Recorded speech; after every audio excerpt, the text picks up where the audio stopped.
She was the face of a generation, the woman whose name was spoken in every living room in America in the 90s. Emmy winner, sex symbol, icon. But behind the flawless smile that shone on millions of screens, there was a story that Hollywood never wanted to tell. A story about control and rebellion, about love and betrayal, about a woman who could have had it all and consciously chose to play by her own rules. Her name is Dana Delany, and what you think you know about her is just the beginning. For while millions revered her as the unshakable nurse Colleen McMurphy from China Beach, while magazines plastered her on their covers and critics praised her performances in high terms, Dana Delany fought backstage battles that no camera ever captured. Struggles against a system that puts women in boxes, struggles against expectations that weighed more than any award, and struggles with herself, with the question of who she really is beyond the spotlight. What happens when a woman who thinks she knows the world wakes up one day and realizes that the world never really saw her? What happens when talent is not enough, when it comes to beauty, docility, playing a role she never chose for herself? Dana Delany is the answer to these questions. And today we tell her story, complete, honest, and unadorned. Stay tuned, for what comes next will surprise you. Subscribe to the channel so you don't miss more stories about the true faces of Hollywood, and leave a like. It starts like many great stories begin, far from Hollywood, in a world that still had no idea of gossip and cameras. Dana Wells. Delany was born on March 13, 1956 in New York City, the daughter of Mary Jane, a housewife with a vibrant inner world, and Jack Delany, a businessman whose ambition constantly moved the family to new cities. Dana grew up mainly in Stamford, Connecticut, a tidy and bourgeois place where the lawns were well kept and the expectations clearly defined. Girls from Stamford married well, raised children, and smiled at the right parties. Dana also smiled, but not out of obligation. Since she was little, she was a child who observed, who listened, who absorbed the world around her like a sponge. The tensions at the dinner table, the unspoken words between her parents, the little lies with which adults smoothed their daily lives. This capacity for observation, this almost painful attention to the truth behind the surface, would later become the foundation of her greatest performances. At 9 years old, Dana Delany took the stage for the first time. It was a school performance, nothing extraordinary. But for Dana, it was a revelation. The feeling of becoming someone else while simultaneously revealing more of herself than she would ever have dared in real life. It was like an electric shock. She became addicted, immediately and irreversibly. She attended the Hotchkiss School in Lakeville, Connecticut, one of New England's most prestigious boarding schools, where she deepened her passion for theater.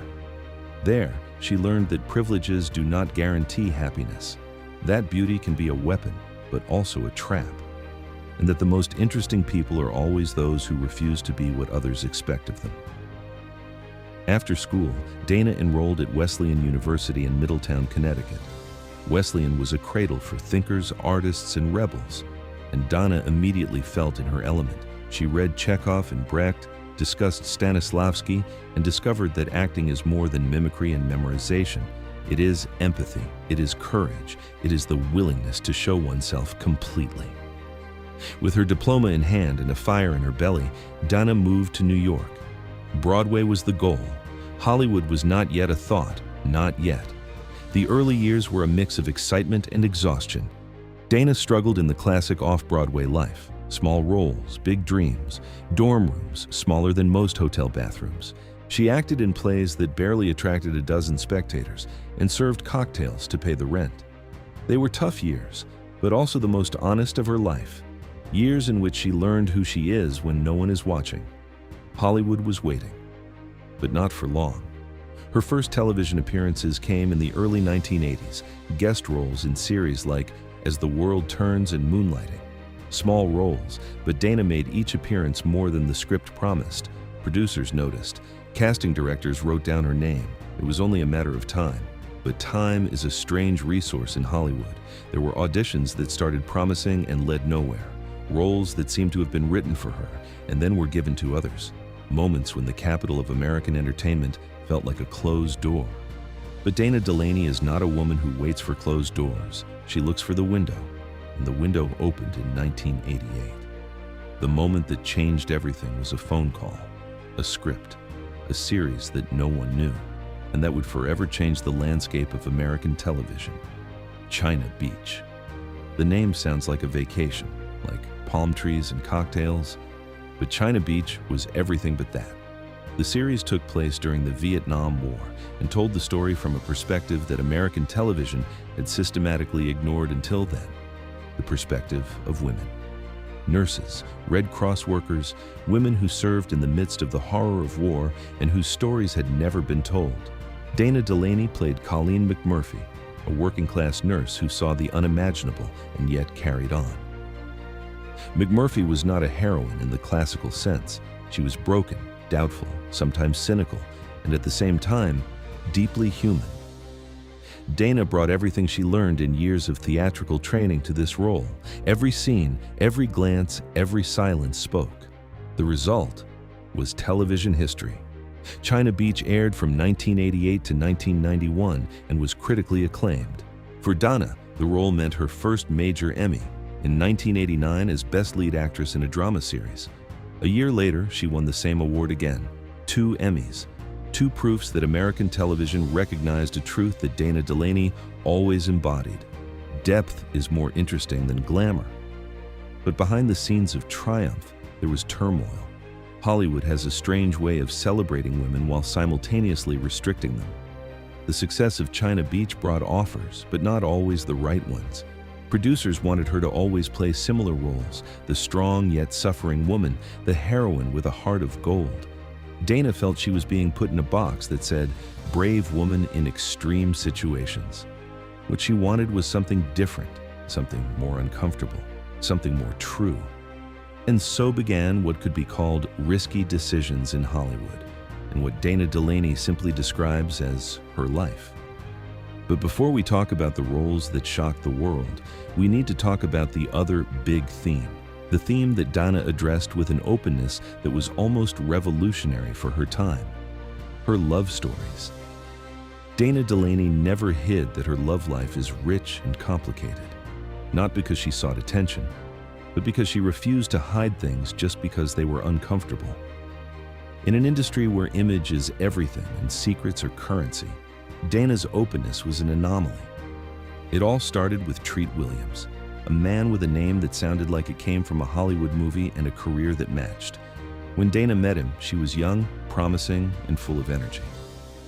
Treat was a bit further along, but he was also seeking his place. They were together. 4 years.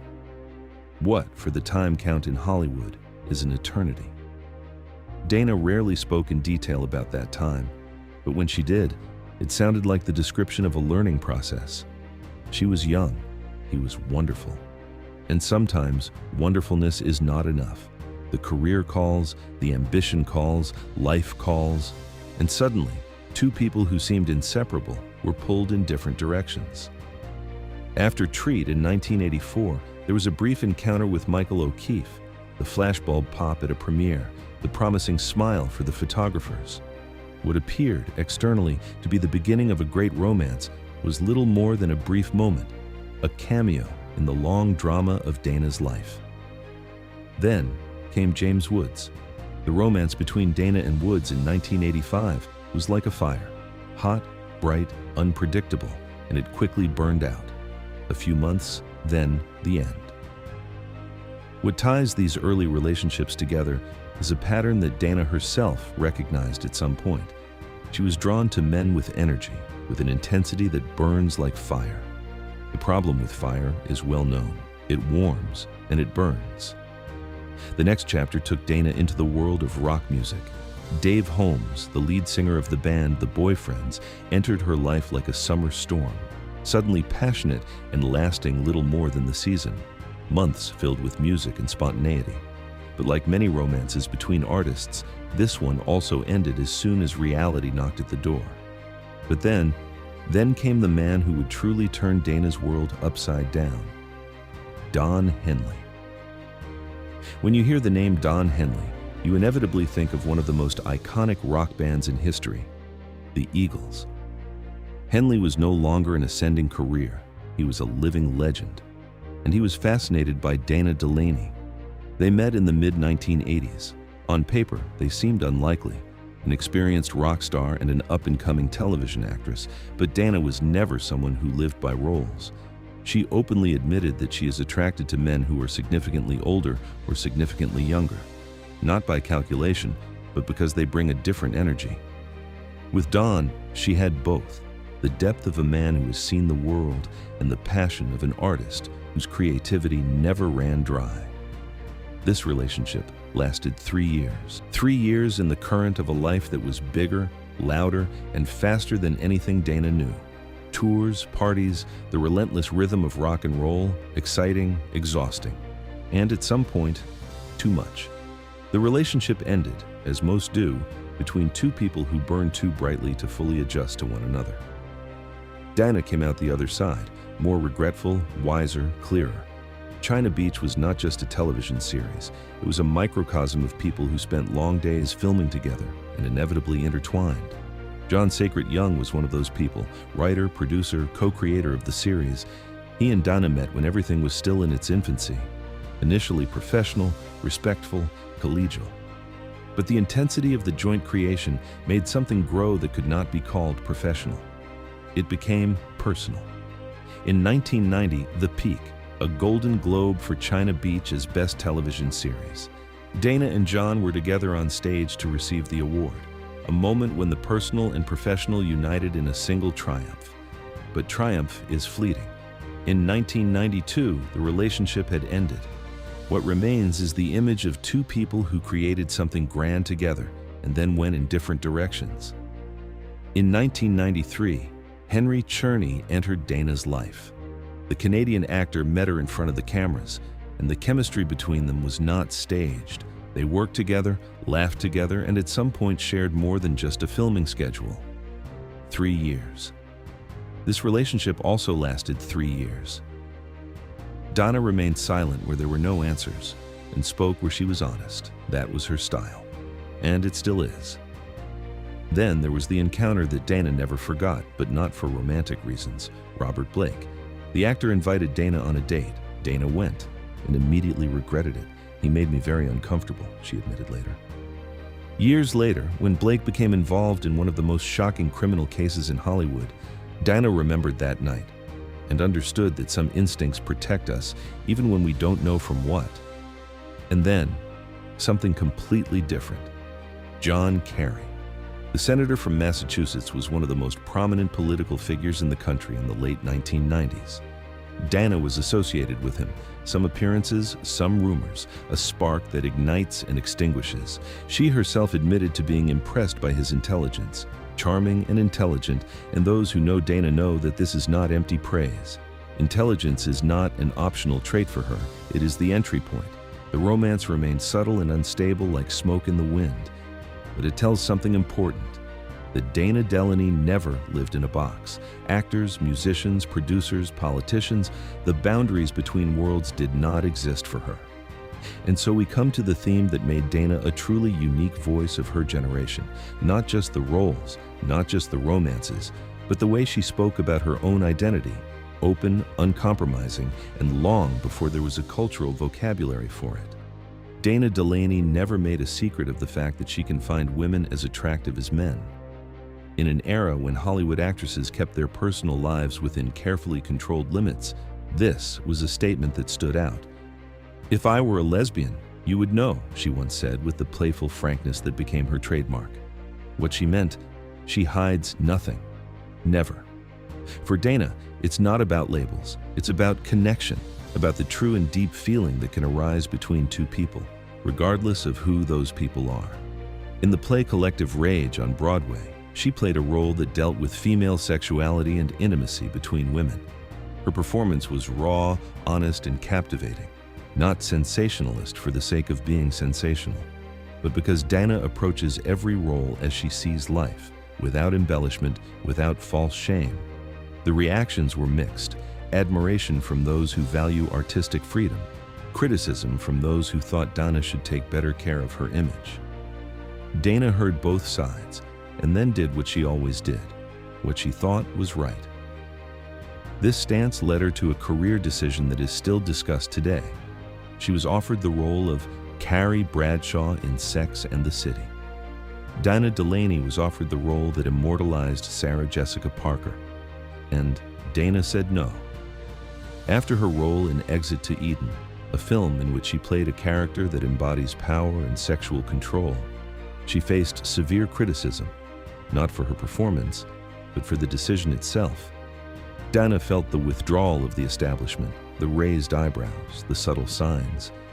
And when the offer for Sex in the City came, there was the fear, the honest and human fear, that yet another provocative role would permanently label her with a reputation that is admired but not taken seriously. "I received a lot of criticism for Exit to Eden," she confessed, "and I didn't want to be labeled as someone who only serves for those roles. It was a moment of self-restraint in a life that otherwise was marked by self-assertion." Dana does not turn this into a story of heroism. It was a decision she carries with mixed feelings, but Hollywood does not wait for regret. Shortly after Exit to Eden came Live Nude Girls, a film that raised uncomfortable questions about female sexuality and social norms, and for that reason was ignored by many. Dana did not let herself be shaken, because in the end, it was not the applause of the establishment that moved her. It was the feeling of telling real stories about real women. The turn of the millennium brought new opportunities. American television was changing. Series became more complex, female characters more three-dimensional. And in this new climate, Dana Delany found the space she deserved. In 2007, she entered the world of Desperate Housewives. Dana played Catherine Mayfair, mysterious, controlled, with a past that followed her like a shadow. "I love characters with cracks," Dana once said. "Characters of whom you are never sure what is hidden beneath the surface." In a series full of strong actresses, she not only stood out, she often stole the scene. Especially important to Dana was the storyline surrounding Catherine's sexuality. Dana had actively advocated for the character to have open same-sex relationships. The producers decided differently. Dana was disappointed, did not hide it, but also suggested that Catherine might just be hiding the truth, which gave the character an additional depth, visible only to those who paid attention. Body of Proof was the next big chapter. From 2011 to 2013, Dana played a neurosurgeon who becomes a medical examiner after a car accident. Megan Hunt was brilliant, eccentric, hard to deal with, and Dana portrayed her with the energy of a woman who knows exactly what she is capable of, even if the world does not make it easy. The character showed what television at the time still rarely dared: a middle-aged woman who is not defined by her relationships, but by her intelligence and determination. Megan Hunt was not a supporting character. She was not a love interest. She was the story. In an industry where women over 50 are systematically made invisible, Dana Delany remained visible, tall, present. Dana regularly returned to the theater, her first love that never completely left her. Broadway productions brought her roles that film would never have given her. "Theater does not allow tricks," Dana once said. "It's just you and the audience in the moment." For a woman who spent her life listening to the silence between words, this was the purest form of expression. Dana Delany never married. In a country where the narrative about successful women always ends with a husband, this is not trivial. It is a decision that requires explanations. Dana explains them anyway, not because she needs to, but because she believes her story may be important to others. She grew up in the shadow of a broken marriage. Her parents' divorce was not a clean cut, but a slow hemorrhage that she observed as a child. She saw early on that a marriage certificate does not guarantee happiness. "I saw firsthand that marriage does not promise lasting happiness," she said. It is not a bitter statement. It is a sober perception of a woman who sees the world as it is. This perception led her to a decision that directly challenges social expectations. She lives her life on her own terms. She defines happiness for herself, and she is all in. It's not that Dana doesn't have deep connections. She has close friendships that last decades, passions, art, literature, politics, and a serenity that only comes when you stop measuring life by others' standards. "I'm not desperate," she said with a smile. "I'm living my best life." This is not a defensive statement. This is not a pose. Those who have observed Dana Delany over the years see a woman who is honest with herself, who does not waste energy pretending that everything is perfect, and at the same time does not waste energy complaining. In an era when authenticity has become a marketing term, Dana Delany is the real deal. Dana is a loud advocate for women's rights, LGBTQ+ equality, stories that are rarely told. She believes that artists have a responsibility, not just to entertain, but to challenge, inspire, change. It is important to fight for what you believe is right, not as a slogan, as a conviction. What remains is a portrait that refuses to be shaped into a single form. Dana Delany is not just the heroine of China Beach. She is not just the mysterious neighbor of desperate housewives. She is not just the stubborn doctor of Body of Proof. She is not just the sex symbol of the 90s or the stage icon. She is all of that and more. She is a woman who survived and triumphed in an industry that systematically wears women down. A woman who made mistakes and accepts them. Who learned to say no and yes when it was right. Who knows that happiness does not come from outside, but grows from within. At 67, Dana Delany continues on her path with the same curiosity that led her to step onto a school stage for the first time at 9 years old. Without nostalgia that beautifies, without regret that paralyzes. Just the clear and calm awareness of a woman who has lived, truly lived, not just functioned. "When you do what is meaningful to you," she once said, "everything else will follow." This is the story of Dana Delany, not the story Hollywood wanted to tell, but the one she wrote herself, chapter by chapter, decision by decision, with the courage of someone who knows that life is too short for someone else's scripts. And as the lights continue to shine and new generations of actresses take the stage, Dana Delany remains what she has always been. An example that depth is more important than shine, integrity is more powerful than image, and that the bravest thing a person can do is exactly what they believe is right, even when the whole world is watching. That was the story of Dana Delany. If this video touched you, subscribe to the channel, leave a like, and turn on notifications so you don't miss more stories about the true faces of Hollywood. See you in the next video.